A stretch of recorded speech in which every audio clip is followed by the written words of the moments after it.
along here on this Monday afternoon, the day after Selection Sunday, that has seen the Syracuse women's lacrosse team selected.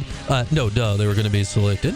Actually, a spot higher than I thought they were being. I thought Syracuse would end up the 3 seed after their couple of recent losses, but got the 2 and into the tournament there. So congrats to the Orange women's lacrosse team. They will be first playing on a Sunday in the 2023 NCAA women's lacrosse tournament against the winner of Johns Hopkins and UMass. That game will happen here at the SU Soccer Stadium on Friday. The winner of that game will play Syracuse at 3 o'clock on Sunday. So that brings us up to date on that. And with that, we'll welcome in our next guest. She is Alyssa Murray-Cometti. She is the editor of IL Women on ACC Network and all that good stuff. Alyssa, welcome in. Fun day to have the entire bracket in front of you, I'm sure.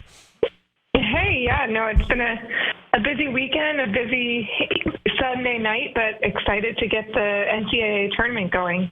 And here we are. Were you surprised at all that Syracuse ended up the 2? You know, I thought after the recent losses they might slide down as far as 3. I was pleasantly surprised to see them hang on to the 2 line last night. You know, and when people would ask me, I would just answer, I think they could be anywhere from 2 to 4. When I was doing bracketology, I had them at 3, just giving the nod to Boston College's recent success. But in past years, the committee has really put a lot of stock in RPI.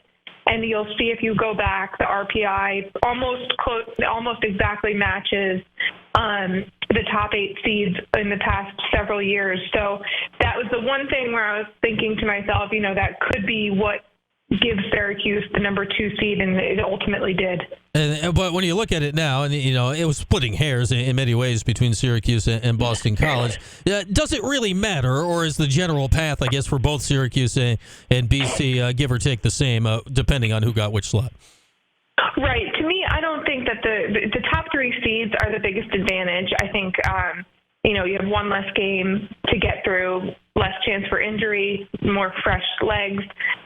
So I think anywhere 1 to 3, you're pretty much set up to make the Final Four. Obviously, you'll have to beat some talented teams, but if you don't beat the teams along the way, then do you really deserve a spot in the Final Four anyway as a top 3 seed getting upset? So I think it's, like you said, it's splitting hairs. It doesn't much matter 1, 2, or 3. Once you get to the 4, 5, and beyond that, then it starts to really matter of how that shakes out. All right, so let's look at Syracuse's path here coming up. Either Hopkins or UMass this Sunday for the ladies.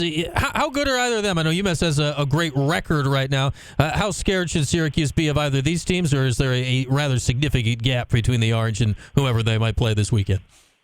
You know, I think obviously it's the NCAA tournament, so you're going to get every team's best game. So, again, an advantage for Syracuse is that they're going to have a little bit fresher legs than either of those teams.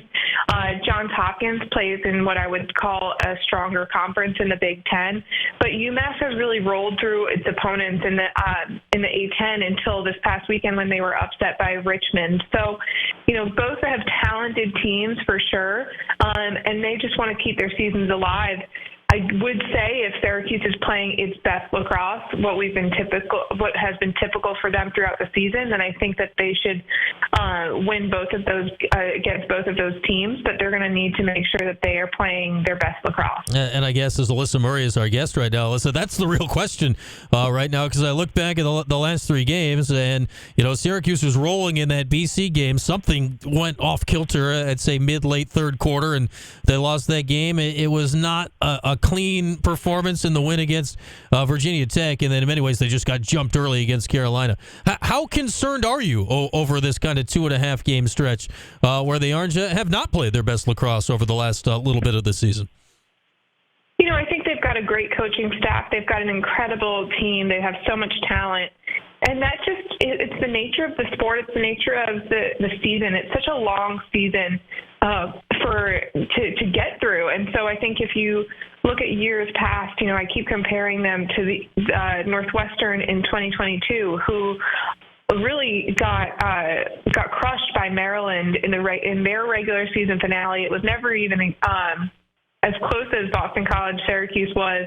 Then then went into the Big Ten tournament and ended up losing in the semifinals, and then went on to make the Final Four, almost upset the team that really no one had come close to in North Carolina, who ended up obviously winning. But they were right there with them. And so it's just, there's something about reinvigorating the reinvigorating moment of being like, okay, it's a clean slate. We can forget about the mess of what just happened. And, I think it's no secret. I think they're aware of it. But by the end of the season, or the regular season, it's such a grind, and you're short on rest. So I think having, it's almost a week and a half of full rest for all those players. That's a huge advantage for them to mentally take a break and physically. Yeah, heck, it's going to be more than 2 weeks between games, right? They played a week ago last Friday. I mean, obviously, they'll ramp up practice, and they won't be till Sunday. So 16 days,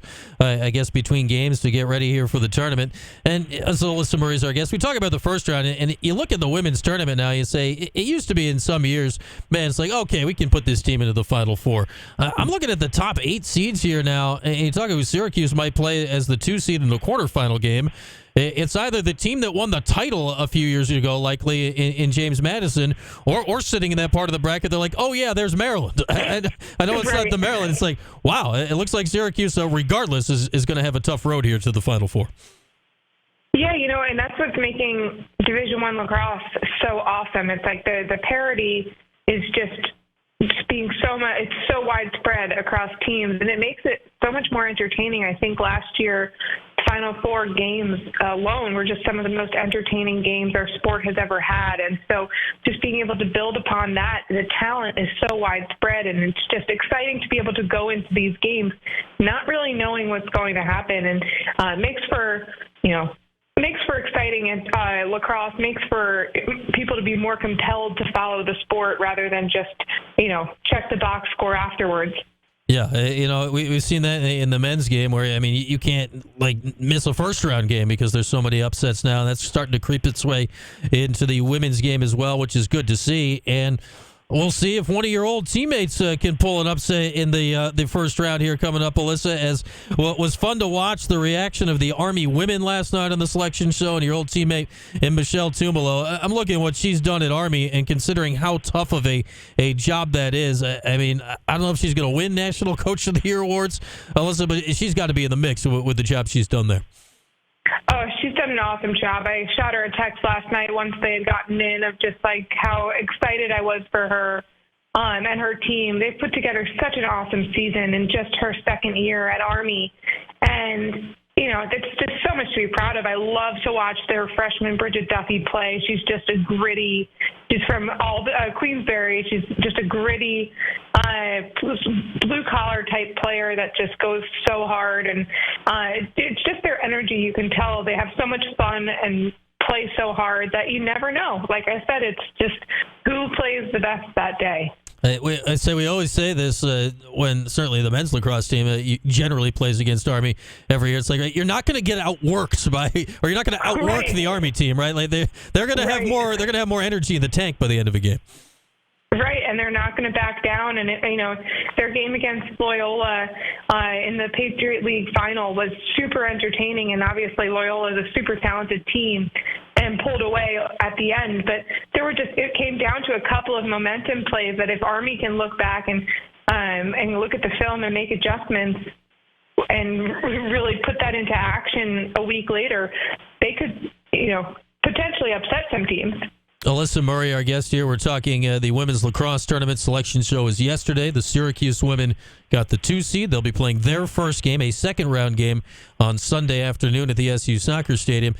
So where are we drawing the line, Alyssa, at legit contenders this year? Obviously, Northwestern is the 1 seed, of course. Syracuse, the 2, of course. Boston College, who's been in 5 straight title games, of course. Carolina's the 4 seed. I'm sure you toss them in as the defending champs. And then we get to Denver at 5. They're undefeated, which is a wild, but they're still sitting at 5. Do you include them in the mix of legit title contenders, and how far down the seed line do you go and still include teams? I think you have to include a team that's 19-0 on the year in in the conversation. Their defense is very talented. They hold teams to such low goal counts. It's like every time they play a new team, they're holding them to their lowest goals of the year. So, that alone, if your defense can slow down a very potent offense, you're putting yourself in a good situation.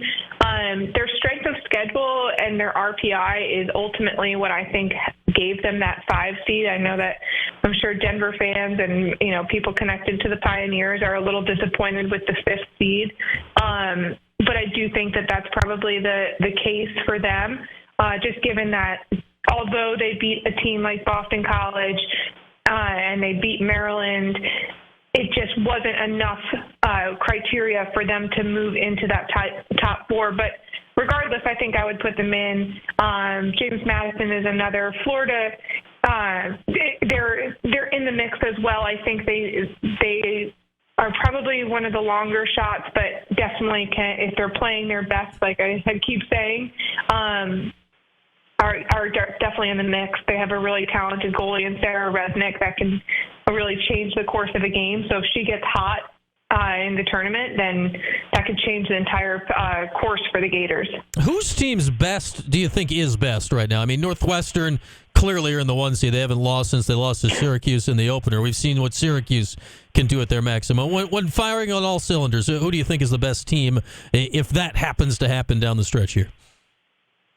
I think of what if we're going strictly off of what we just watched in tournament play, I would say between Northwestern and Boston College is who's just strictly based off of tournament play. It's hard to really say because, obviously Syracuse didn't play its best lacrosse in the ACC tournament, but we've also seen them look unbeatable just with how many weapons on offense that they have. So I would really put the top 4 seeds as the top 4 teams. I do think the NCAA committee got it right with that. So, any of those 4, and then you might have some surprises really sneak in there and catch someone on a bad day. All right, well, we're really looking forward to the tournament. Starts on Sunday for the Syracuse women. See if they can make a run for their first ever national championship. We'll be watching for sure. And Alyssa, if Syracuse makes a run, I'm sure we'll be bothering you as well when we get closer to Memorial Day. But thanks for a few today.